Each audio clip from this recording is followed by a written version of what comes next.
So we're going to spend a little bit of time talking about the wave nature of light. And I figured the best way to do this is actually just to demonstrate a couple things that you've seen before. So what we have here is we have a laser, all right? Um, you've seen the speaker wave before, sound wave before, where it literally pushes the particles, it fluctuates the particles, and so you hear something. And then you can see the particles moving as the wave goes. I'll do one more burst, right? You can see this traveling and moving around. But instead of that, we're going to talk about light today. And so this is a laser. Okay, I gave a single pulse of just about infrared light. We can make it a little more visible if I use green light. And so what you're seeing in this case is actually a fluctuation of the electric field and in turn the magnetic field. So what I have here is actually a electric field reader. And so if I put this in here, you can see right now there's no electric field. If I send a pulse of light, okay, the electric field will change, single pulse. If we send a continuous wave, this is like having a light on, you'll see that we get this varying electric field, right? And that's all a light wave is. And you can see I can put a second one here. We can see a second position. If we actually put these right next to each other, okay, you can see that they don't exactly line up. And as I move further away in this direction, they really don't line up. In fact, they're 180 degrees out of phase. And so if you look, if I place this right at the source, right, that's about 1480 and a half nanometers away. And I got to shift this down so I can get this here. And this is about 1810. And if you look, right, this wave hits this, you have about a full wave or a wavelength and a half before this one gets hit, right? If you follow this green one, let's follow this wave. Okay, it hits the first one, then it hits this one.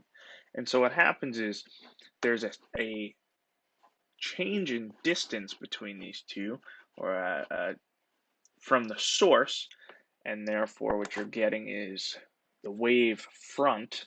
Okay, this is your wave front. If we pause this, this is your wave front. This is, or the crest, the high point, and then this is your low point, the trough. And so as it hits, right, we can step it. You can see that while this green band, this crest is hitting it, this one is currently in a trough. And so they're just slightly out of phase, 180 degree out of phase. And so this light is referred to as monochromatic light. Monochromatic means it's a single frequency. And you can see how close these wave fronts are. And if we increase the frequency, so I went ahead and moved it up towards violet. We're going to pull this one out. You can see that the wave fronts, okay, actually get closer. It's a higher frequency. And if we go to a lower frequency,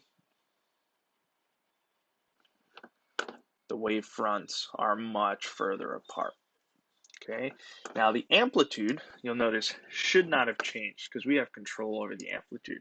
The amplitude for light is essentially how bright it is. It's not how much energy it has. Okay, energy again is related to frequency, but amplitude is essentially how many photons are hitting a surface at a certain time. We also refer to this as the intensity. If you think about sound, the intensity is how loud it is. And when you think about light, the intensity is how bright it is. All right, so we can extend this idea where instead of having a single source, we can now have two sources. So we know that this, pardon me, this is a single light. So I'm going to turn just one on. And you can see this is acting as a point source, so it's evenly distributing this light. And then over here we have a screen, and this screen is showing how the light hits. Now you'll notice this is fairly even across the board. All right, if I reduce this amplitude a little bit, we may be able to see a change in this intensity. There we go. All right, and like I said, this is fairly distributed evenly on this wall. And so what we can do is let's bring the amplitude back up, but let's add a second source. Now you'll start to see this checkerboard pattern, okay? Now this checkerboard pattern is where the waves are constructively interfering and then destructively interfering. And you can see these bands where you have all this constructive, destructive, and then these bands of mush. And I think I incorrectly stated, right? This is constructive. This is also constructive. This is all your crest adding. This is all your troughs adding. In here, this line is destructive, right? And we can show you that if I put this right here and I put this one right here. So the dark one should show us constructive, and the gray, light gray one shows us destructive. It's fairly flat. There's no change in electric field, whereas here you do have this change in electric field. They're adding up. And so what happens is you can see over here the intensity. The intensity shows the bright spots, okay, where you have the most photons hitting, the brightest spot, and the lowest intensity where it's dark. Okay, this is a literal screen if you were to point it at something. So there's a couple things that we can do here. One, we can increase the frequency. So if we increase the frequency, we can see that our pattern changes. Our pattern now gets seemingly more separated, but actually tighter, right? These are smaller bands now, and you can notice that our dark spot shifted, right? This is a tighter or closer knit region of brightness, and we're fitting more of these hot spots, as they're often called, within this screen. The other thing we can do is we can lower the frequency, and what we can expect, right? If it's a lower frequency, then you should have larger hotspots, right? Further gaps. All right, the other thing that we can look at is the separation. So if we bring these really close together, they should actually act as a single source. And you can see that the destructive interference is way out to the sides, and the constructive is this basically entire middle section. And so you get this nice bright spot. And so this actually plays an important role when we get to Huygens principle, is the fact that when you have these point sources and you line them up together and you really get them close, that's really how you get a single wave front that is parallel, right? Has to do with the linear superposition. And you can see in this case that when they are really close together, they really do act like a single source. And if we move them very far apart,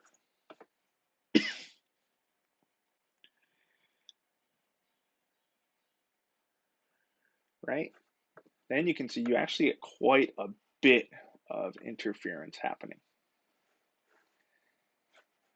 And if we up the frequency, you should see that we should get even more interference. Okay, smaller hot spots, smaller destructive spots, and in general, more. You'll also notice, at least looking at the screen, that it appears that they get larger as you go out. Okay, not entirely true. It's based on what you're looking at as in this program, but you'll see that the distance from here to here versus the distance from here to here is different. The wave has to travel further here. And so if you know the frequency, you can know the wavelength, right? And you can see the common intervals. All right, let's go ahead and shut one off for just a second. You can see these intervals. And I'm going to shut that one off for a second and let this one go. And you can see that where they mix, depending if they're both crests, like they are here, they'll add up. If they're both troughs, like they are here, they'll add up. And if there's a mix, then you'll start to get the destructive interference. And so when you have both of them going, that's what you're going to see. You're going to see this mix. And what you can see here is, again, coming out of the source, high amplitude. All right, that light gray one, it's coming right out of the source. But depending where you place it,